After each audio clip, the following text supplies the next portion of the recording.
கல்வி மட்டுமல்ல, கல்வியோட காலை உணவு, கல்விக்கு உதவி தொகைன்னு நம்முடைய திராவிட மாடல் அரசு கல்விக்காக செயல்படுத்தி வருகின்ற சாதனை திட்டங்களை இன்றைக்கு ஒட்டுமொத்த நாடும் பாராட்டிக்கிட்டு இருக்கு. குறிப்பா தாய்மார்களுக்கு காலையில் எந்திரிச்சு டிஃபன் செஞ்சு மாணவர்களை டைமுக்கு ஸ்கூலுக்கு அனுப்பணும்னு ஒரே பரபரப்பாகவும் பதட்டமாகவும் இருக்கும். ஆனா இன்னைக்கு அந்த நிலைமை தலைகீழா மாத்திருக்கார் நம்முடைய முதலமைச்சர் அவர்கள். இது வெறும் வயிற்று பசியை போக்குகின்ற திட்டம் மட்டுமல்ல, இது மாணவருடைய அறிவு பசியை போக்குவதற்கான ஒரு மகத்தான திட்டம். இங்க இருக்கின்ற ஆசிரியர்களுக்கு மட்டும் ஒரு கோரிக்கை, மாணவர்களை படிக்க மட்டுமே சொல்லாம விளையாட்டு நேரத்துல விளையாடவும் நீங்க அனுமதிக்கணும்னு நான் கேட்டுக்கொள்கின்றேன்.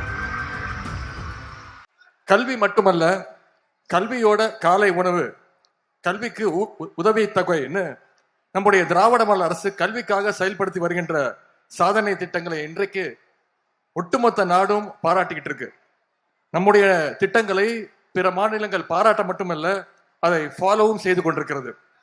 குறிப்பா இந்த காலை உணவு திட்டத்தை இந்தியா மட்டுமல்ல, வெளிநாடுகள் சிலவற்றும் இன்றைக்கு பின்பற்ற ஆரம்பிச்சிருக்குது.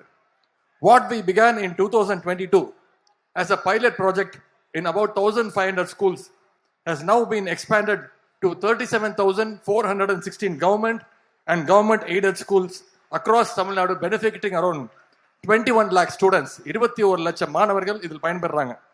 இங்கே மாணவர்கள் மட்டுமல்ல, பெற்றோர்களும் ஆசிரியர்களும் அதிக அளவில் வந்திருக்கிறீங்க. முன்னெல்லாம் பெற்றோர்கள் குறிப்பா தாய்மார்களுக்கு காலையில் எந்திரிச்சு டிஃபன் செஞ்சு மாணவர்களை டைமுக்கு ஸ்கூலுக்கு அனுப்பணும்னு ஒரே பரபரப்பாகவும் பதட்டமாகவும் இருக்கும். ஆனா இன்னைக்கு அந்த நிலைமை தலைகீழா மாத்திருக்கார் நம்முடைய முதலமைச்சர் அவர்கள். உங்க பிள்ளைகளை இனி ஸ்கூல்லயே ரிலாக்ஸா பிரேக்ஃபாஸ்ட் சாப்பிட்டுட்டு பாடங்களை கவனிக்க வச்சிருக்கிறார் நம்முடைய முதலமைச்சர் அவர்கள்.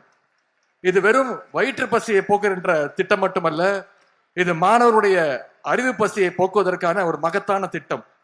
Our Honorable Chief Minister often says that providing health and education to society empowers people to help themselves and emerge as successful citizens and leaders.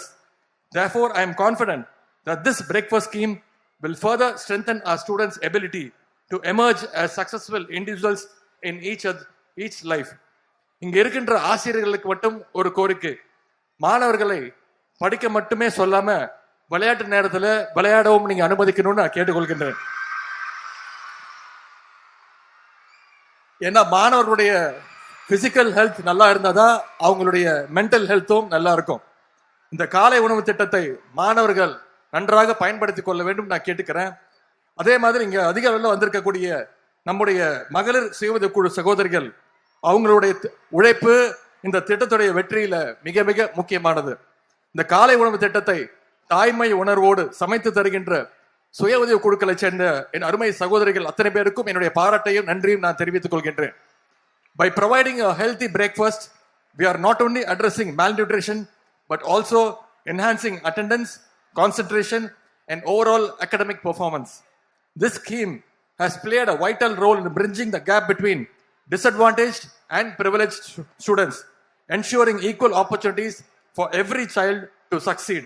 முதலமைச்சருடைய காலை உணவு திட்டம் இன்றைக்கு புது வரலாறு படைக்கட்டும். நம்முடைய மாணவர்களுடைய கல்வி செழிக்கட்டும். நன்றி, வணக்கம்.